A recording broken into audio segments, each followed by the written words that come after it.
Wel, dyna ni diwrnod.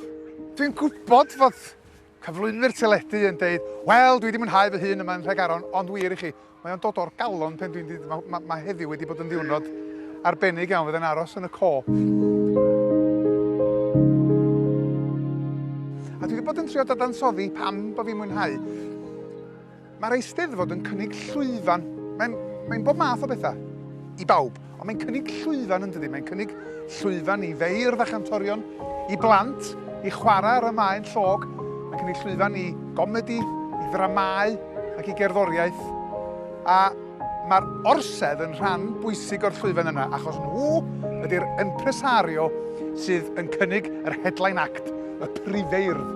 A mi ges i y fraint o weld y bardd Esill Maelor yn cael ei chroni a'r beirniad Cyril Jones yn deud y geiriau bendigedig na mae Tregaron yn dref y goron.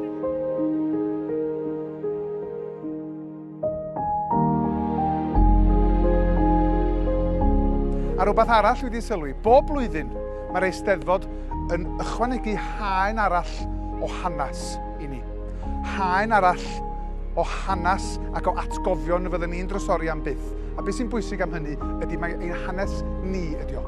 Hanes unigryw Cymru. A hir oes i hynny.